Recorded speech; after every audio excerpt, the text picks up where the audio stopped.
Hello students. Today we discussed a new topic, fatigue, which is derived from learning and teaching subjects. Let us discuss. Meaning of a fatigue. What is fatigue? Fatigue is a term used to describe an overall feeling of tiredness or lack of energy. When you are fatigued, you have no motivation and no energy. Otherwise, fatigue is a feeling of a constant tiredness or weakness and can be physical, mental और combination of both. जब शारीरिक तौर पर और मानसिक तौर पर थकावट महसूस होता है तो हम उसको फैटिग बोलते हैं.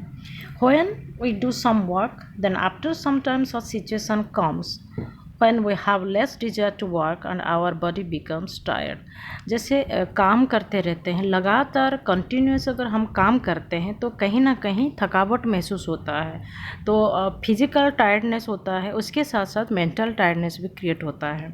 कभी कभार शरीर अगर थकावट महसूस करता है तो मानसिक तौर पर आप ऑटोमेटिकल थकान महसूस करते हैं. अगर मानसिक तौर पर आप थकावट महसूस किए हैं तो फिजिकल ऑटोमेटिक उसको फॉलो करता है थकावट महसूस करने में. तो बोथ आर इंटर रिलेटेड. जैसे बताया जाता है बहुत सारे स्थान में देखा जाता है अगर शारीरिक तौर पर वो उसको बीमारी है, शरीर उसका बीमार है, कमज़ोर है, अगर वो उसको मेंटल लेवल में वो स्ट्रांग है तो फिर वो टिक सकता है, काम कर सकता है, उसको कोई टायर्डनेस फीलिंग नहीं होता है. लेकिन मेंटालिटी ज़्यादा स्ट्रांग होना चाहिए. अगर मेंटालिटी तौर पर, मानसिक तौर पर वो स्वस्थ है और फिजिकल तौर पर वो स्वस्थ नहीं है तो फिर वहाँ पर भी उसको महसूस होता है, कमज़ोरी महसूस होता है और वो फील करता है, टायर्डनेस फीलिंग करता है, बोरिंग भी फीलिंग करते हैं. Definition of fatigue. Driver. Fatigue means diminished efficiency or ability to carry on work because of previous expenditure in doing work. Fat जैसे बोलते हैं थकान का अर्थ है कार्य करने में शक्ति के पूर्व व्यय के कारण कार्य करने की कम कुशलता या योग्यता. अगर यहाँ पे बताया जाता है आपका पूर्व मतलब वो जब काम करते हैं, जैसे नया काम करते हैं उससे पहले अगर आप नया काम कुछ करना है तो अगर उससे पहले आप थकावट महसूस करते हैं तो ऑटोमेटिकली वो जो काम करने का इच्छा शक्ति आपका कम हो जाता है. तो यहाँ पे ये पूर्व एक्सपेंडिचर बोलते हैं.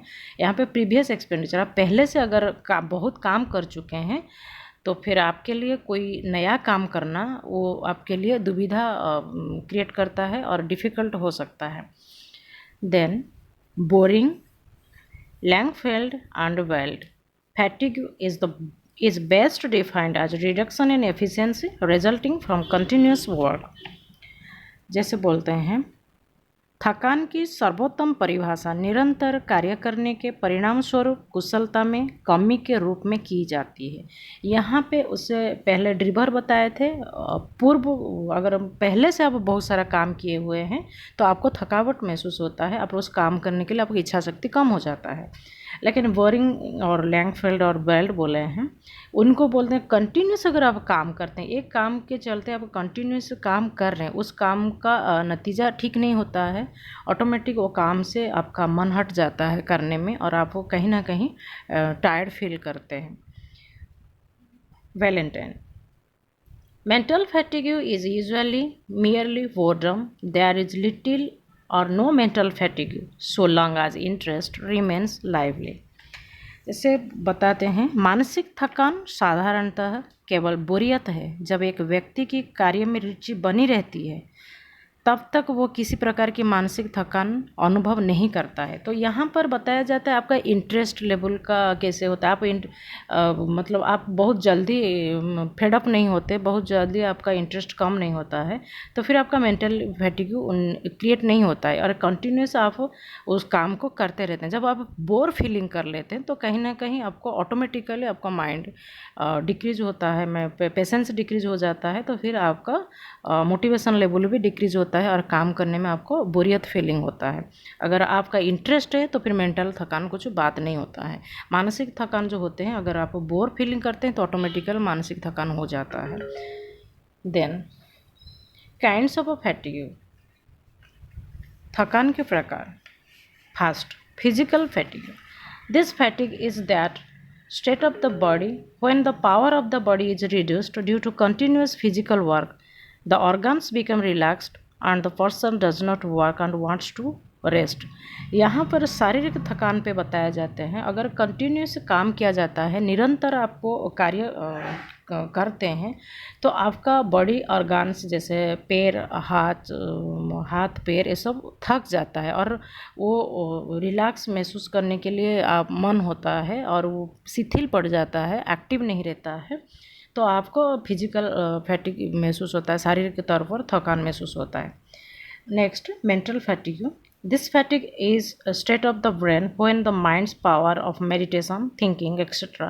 are reduced due to continuous mental work and the person wants to do something else by postponing this work. यहाँ पे बताया जाता है जब फिजिकल फैटिग होता है तो वहाँ पर आपका ऑर्गन्स का टायर्डनेस होता है, वो रिलैक्सेशन को खोजते हैं और जो बोलते हैं इनएक्टिव जिसको बोलते हैं पासिव पोजीशन में आ जाता है। लेकिन मेंटल फैटिग में क्या होता है, आपका सोचने का और कंसंट्रेशन पावर डिक्रीज हो जाता है, आप सोच नहीं पाते हैं और आपका जो मेडिटेशन पावर जिसको एक जगह में कंसंट्रेशन करना है वो पावर डिक्रीज हो जाता है, तो ऑटोमेटिक आप वो काम को बंद करके दूसरा काम को प्रयास करते हैं। तो ओवरऑल देखा जाता है जो मेंटल फैटिग बोला जाता है, तो यहाँ पर जब आपका पोर न्यूट्रिशन होता है, अच्छा खाना नहीं खा पाते हैं और रेस्ट नहीं पाते हैं, ऑटोमेटिकल ये मेंटल फैटिग शुरू हो जाता है। और फिजिकल फैटिग वो भी कहीं मतलब खान पान में डिपेंड करता है, उसके साथ साथ आपका कंटिन्यूस वर्क भी आपको थका देता है। तो आज हम लोग को ओवरऑल इसका मीनिंग, डेफिनेशन और काइंड्स ऑफ फैटिग के बारे में डिस्कशन किए। कल प्रयास करेंगे कुछ नया पढ़ाने के लिए, उसके लिए आज थैंक यू।